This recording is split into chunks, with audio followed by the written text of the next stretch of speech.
And we're back. You're listening to the Talking Boxing with Billy C Show. Glad you could join us. I want to give a special shout out to ESPN New Hampshire. We're glad to be part of your sports programming, and we're glad to have you part of the family. So give a shout out to all the ESPN New Hampshire listeners. Don't forget, my book is out. And if you don't get everyone on your Christmas list at least 2 copies of Tom Molyneux From Bondage to Baddest Man on the Planet, I'm going to be a little disappointed. Everybody should read this book. It's not just for boxing people, man. It's it's a piece of history. It's an important part of Black American history. Tom Molyneux was the first American heavyweight champion 100 years before Jack Johnson was a world champion. He was also the first guy to fight for a world title, and just because of the color of his skin, it is forgotten. Read the book. Join the cause. You can get a copy of Tom Molyneux From Bondage to Baddest Man on the Planet right now by visiting Amazon.com or BarnesandNoble.com. Or if you're looking to get a signed copy, just visit our website, www.billycboxing.com, and click on the book club section and follow the directions. Speaking of following directions, what is that? It's directions, Billy C. Speaking of following directions, joining us right now, one of the boxing... I guess I better take one of those boxing brain health supplements. But boxing's best photographer, Emily Harney. What's up, Emily? How are you? I think you need to come to one of my classes just to, we'll work on conversation and word usage and what have you. I think I might. I think you might be able to help me. I teach photography, but, half of it is talking about artwork, so you might as well come. Well, the thing is, you know me, I murder the English language. That might be perfect for me, I just don't want to, make a fool of myself in front of everybody. But anyway, that's a good idea. How you been, man? I miss having you every week. Man, I miss being on. I jones for fights. I jones to be on the radio and talk boxing because I feel like I more argue with people when I talk boxing because they just don't want to hear my opinion. At least I don't argue with you. Not yet, anyways. Well, you know what? A lot of times we're on the same page, but, you're too nice. You're too nice to really get into an argument. So I don't know. I don't think I've ever gotten you that mad yet, but I'll try. You never know. Someday, but let's talk about a few things, even though it's not, just recently happened. But last week, Triple G fought, and he fought David Lemieux. And I personally loved the fight. I was trying to get you to give us some of your thoughts. I know you shot the fight at Madison Square Garden. We had some issues with a phone system while I was doing our event down in St. Simon, so I wasn't able to. But you know what, Emily? I look at Triple G, and I saw virtually a perfect performance, a guy that just broke down his opponent and got the job done, did what he had to do. And to me, everybody's always arguing with me about the sweet science, but to me, like Larry Hazard said last week, Triple G displayed the sweet science by dismantling his opponent, broke him down and finished him off. What was your thoughts of the fight, the crowd, everything? Give me your whole assessment of the Triple G David Lemieux fight. I think you're right. I think he broke him down. And, he got hit a few times. I had some really nice shots of him get hit. And he withstood that power. And I don't think Lemieux is a pillow puncher at all. He's definitely got some power behind that, the jab and a variety of other punches. But Triple G, he takes a lot of criticism from people. And it was funny, leading up to the fight to read some of my friends' posts about Triple G and what they thought. And I don't usually respond to too many things because to me, it's like I said, it's just an argument. But I responded to somebody saying, you got to give this kid a chance. Just because he hasn't jumped in and fought Andre Ward yet, because that was their gripe. Why doesn't he fight Andre Ward? Why doesn't he fight somebody? And I don't think they really understood how this kid's being moved. He's being moved the right way. He's fought everybody that's been in pecking order up to this point. Not really sure where things are going to go next because I heard a name thrown out there, potentially before Cotto or Canelo, in the winner of that fight.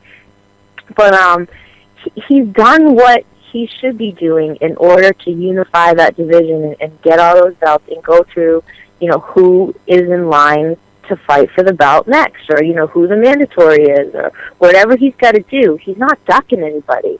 So for people to say that, he's ducking Ward and took this fight, this was an easier fight, I'm not really sure where they get all that. I mean, I do, because they probably only read one website or one person's post on Instagram or Facebook or whatever, and don't really look at this kid as the whole package. He really is a great package, because he fights well, he boxes well, he can break down every opponent that gets in front of him. He can make his opponent sound like nothing I can ever describe, especially when he hit Macklin and put him down. He's unique, and they've done the right things with him. I can't really see a bump in the road for this kid, even whether he gets in there with Cotto or Canelo. I really think he fares very well. I'm with you with the criticism. I don't get it either. And I mean, they're talking about Andre Ward. Andre Ward has been a topic the last few days, and I'll get to that in a second. But, the thing is this. When people that don't know what they're talking about say, why doesn't he fight Andre Ward? Why doesn't he fight this one? Why does he fight?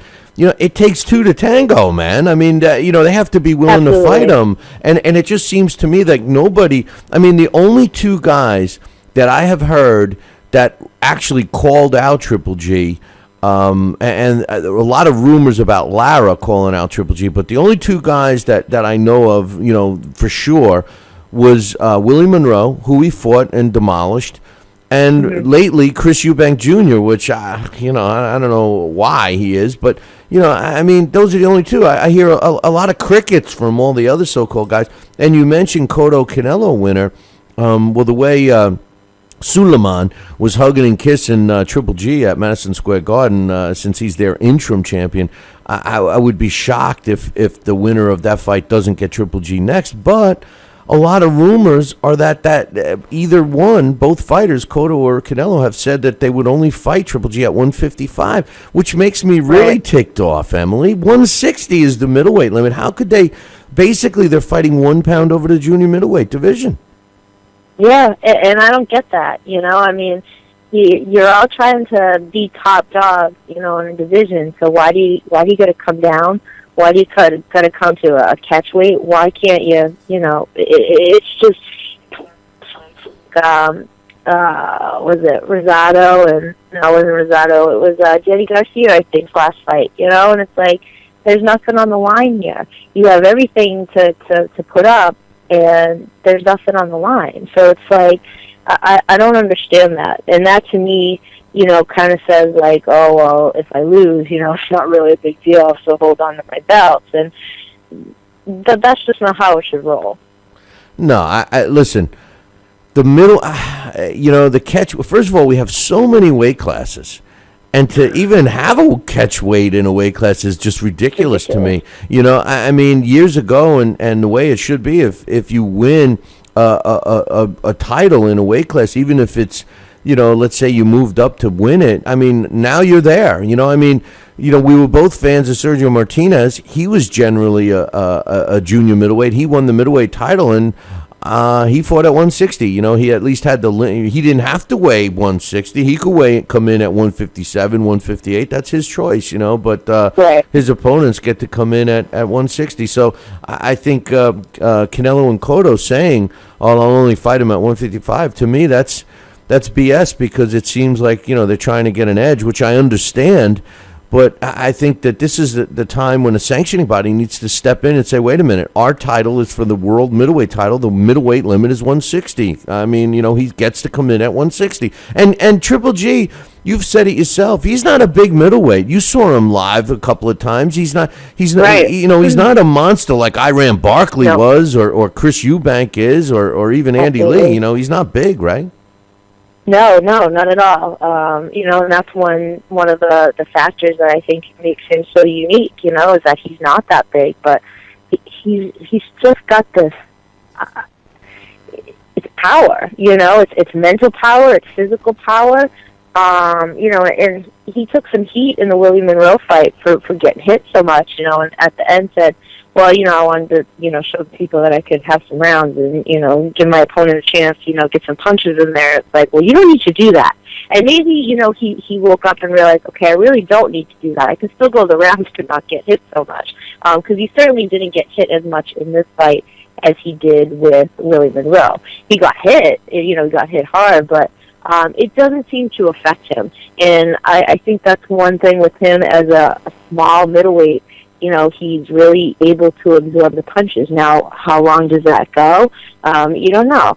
But that's one thing he needs to keep up is that defense. And I think I believe he's really smart enough to be able to do that. He reminds me of a chess player when he's in there, because that his mental game is it's on point. That's one thing with him he doesn't ever seem to be off on, is his mental game, nor his physical game.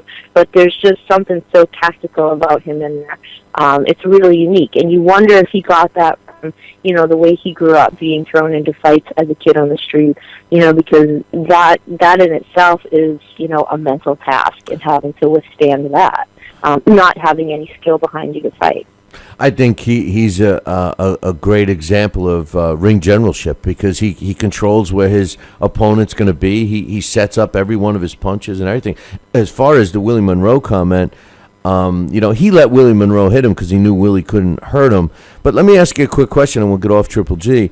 But, being ringside as close as you are, some of the shots that David Lemieux landed, and I don't think that Triple G let him land any shots. And quite honestly, if there was any holes in Triple G's game, I would say that, maybe he does need to tighten up his defense a little bit. But with that said, doesn't he kind of roll a little bit so that they don't land as flush as they normally would? I mean, his glove is always up. I kind of notice him deflecting a punch. I mean, they might get in, but they're not getting in with the impact that they normally would. Do you notice that being close, or is it just something that the TV I noticed that more with other guys. With Lemieux, I was able to really capture that shot of his head, snapping back a few times. I didn't get that so much with other guys, because you're right. When he fought Guillaume, it was frustrating for me to fight, because he fought on one side and kept that hand up. You couldn't really see his face. So to me, that was frustrating to shoot. And I do notice that about him. I didn't notice it so much with this fight, because I think he was, really trying to be tactical about things and box a little bit more than cover up his defense. And that allowed Lemieux to land a few more shots, at least to the head, the ones that, I captured to the head. To the body, he is able to really use his elbows to protect himself and, squish himself so nobody gets any body shots in there. But yeah, other fights I have noticed that he definitely keeps his hands pretty flush to his face. But that is one, I think, his little hole is that he's got to watch his defense. Yeah, I tell you what. And I think it's later in the rounds. I don't think it's anything that's early. It's almost like when he gets comfortable and he knows he's in a comfortable place. And I'm not saying that, he's like, okay, I'm going to take a break. It's just that's when you start to see it, that defense really needs to be tightened up for him. Yeah, I think he gets into a mental place that says, this guy can't hurt me. I'm just going to start, going offensive assault. I think you're right. Mm-hmm. Terence Crawford, he fought this past weekend against Derijan, and I don't think anybody was surprised, but this kid's a pretty talented fighter. They're talking about him potentially fighting Manny Pacquiao. What's your thoughts on Crawford's performance? I actually heard, I think it was Roy Jones Jr. say that he thought he was a boring fighter, and I don't. I know those kinds of fighters, a boxer, so to speak. I mean, to me, a Floyd Mayweather's style is boring, big time. This is a guy that has the skill in Floyd, but he doesn't stand and engage. He'll throw a punch or two and get out of harm's way and, just win a boring fight over 12 rounds. Crawford does that at times, but at other times, more often than not, he exchanges. He stands in there. He throws 4, 5, 6 punch combinations. He doesn't have that one punch knockout power, but I think he's an exciting fighter with a huge future. What's your thoughts on his performance against Jean? and his overall, where he fits overall. Yeah, I wasn't surprised at this performance. I wasn't surprised at the win. I knew that in some fashion he would be able to take this guy. I thought it would be a little bit earlier, but it was a good fight for him. I think, and I read something this weekend somewhere that somebody was like, "Oh, if this kid could talk, the way he fights sometimes, he'd be more exciting to watch." And I don't think he's not mouthy. He's quiet. I've encountered him at the Boxing Writers, and he wasn't a showpiece. You know what I mean? He was a very nice guy, very down to earth. But, he wasn't the Adrian Broner brushing his hair. So I think sometimes people want that. They want that character. But he's his own character. Why should he be like anybody else? He does what he does in the ring. And I don't want to say that's where Roy Jones was coming from with that, but, sometimes I think that's where, the excitement might lack, because they don't talk like they fight or what have you. But I like this kid. I think he's got a great future. I think he's in the right place with the right people, and, he's been moved right so far. And I think he'll continue to do great things. He seems like he's on the right path himself. He doesn't seem like that party animal like we have some of these other guys that are in prime positions to take advantage of where they are, but let that social life kind of get them. You never know what Roy Jones is thinking. It's that Russian language barrier. Now that he's a Russian and everything, I mean, who knows how he's thinking. But anyway, I agree with you with Crawford, and I think he's one of these our next star. Our next guys that we're going to be watching. I wanted to get your thoughts on Andre Ward. You mentioned him a little earlier about being a possible opponent for Triple G. I'm a little irked with Andre Ward right now, and here's the reason why. Several years ago, there was no question that, to me, I could have made the argument that he was the pound-for-pound number one fighter over Floyd and Manny because of the level of his opposition. I mean, no one could tell you that this guy didn't fight the best that his division had to offer. And between he and Carl Froch, I mean, I think anyone would have a hard time convincing me otherwise. But that was 4 years ago, and for them to suggest, and HBO was saying it over and over and over during the Terence Crawford fight, that Andre Ward is the new number one pound-for-pound fighter, him and Chocolito. And, as much as I would accept Chocolito, I can't accept it from Andre Ward because I felt that Andre Ward, because he's not been active, I can't believe that I can't believe that he's being still considered pound for pound number one, Andre Ward. I know I lost you and I just got you back, so I've been dancing a little bit. Yeah, it's that Halloween trickery again. Yeah, that's right. You live in that place. You live in that spooky place. But your thoughts, man. I mean, should Andre Ward be even in the discussion about a pound for pound number one right now? I mean, as we sit right now? Yeah, I mean, he would be way up in the high numbers for me. He wouldn't be anywhere in, my top cup. I'm just because. Yeah, you're breaking up, Emily. I'm having a hard time hearing you.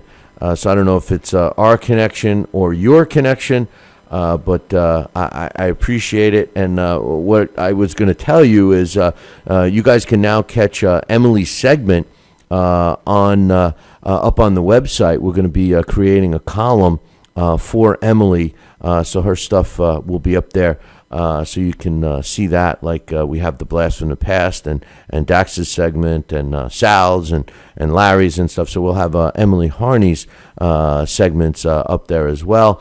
And just before we lost her, and in case you guys don't know, she lives right in the heart of the Halloween country, Salem, where all the witches are. So maybe Emily is battling some ghouls and ghosts and stuff. But until next time, Emily, thanks for spending some time with us. Just to further the the Andre Ward situation. Here's the thing. Andre Ward. There's no question that Andre Ward was a good argument to be the number one pound for pound fighter back in 2011. Now, you don't have to take your socks and shoes off to figure out that was 4 years ago. He beat Carl Froch to win the Super 6 tournament in December of 2011. That's 4 years ago. His next fight was 9 months later against Chad Dawson. That was a significant fight for him.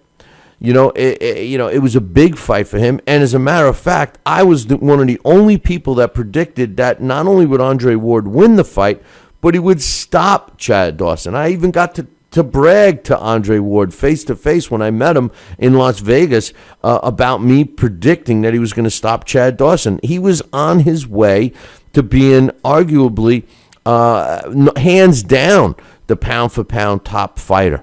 Okay? And then he gets into his so-called argument with his promotional and management team, and 14 months later, he steps in the ring against Edwin La Bamba Rodriguez, which to me was not a relevant fight. It just wasn't. Edwin La Bamba Rodriguez, no disrespect to him, but Andre Ward was in a class by himself. And what does he do? He goes 12 with the guy. Yes, he dominates and beats him, but he doesn't stop him or anything. He goes 12 rounds with him. 18 months later, he steps in the ring earlier this year in June of 2015 against Paul Smith and stops him in 9 rounds, a guy that should have had no business being in the same ring with Andre Ward. But we can't complain too much because of the 18-month layoff. So the bottom line, 3 years have gone by since his last big fight, which was Chad Dawson. 3 years have gone by. Now, when you look at that, Andre Ward is 31 years old right now. He was 28 when he fought Chad Dawson. 28, 29, 30, 31, those 3 years, those are the prime. That could have very well have been the prime of Andre Ward that he did not fight. So nothing for nothing. We got to give this guy. I mean, we had the caller from Tampa yesterday, my man Alex, who says, "Oh well, he's got to be pound for pound." He looks at pound for pound by looking at the whole resume, and rating fighters like that. Well, how can you rate a current pound for pound guy where his last significant fight was 3 years ago in September of 2012 against Chad Dawson?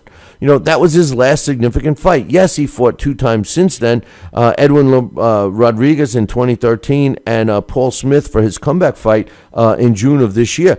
But how does he become a pound for pound? Now, the computer rankings even have him at number 1 in the super middleweight division. That kind of boggles my mind, too, considering his last fight was at light heavyweight. We don't even know if he's going to campaign at super middleweight or light heavyweight. We don't know. And now, with him trying to get an easy layup in his next fight, a guy that has there's no connection with some of the opponents that they're mentioning for him to squeeze him on to get him a W on the Cotto Canelo fight card. I mean, that's ridiculous in my opinion that they would even consider it.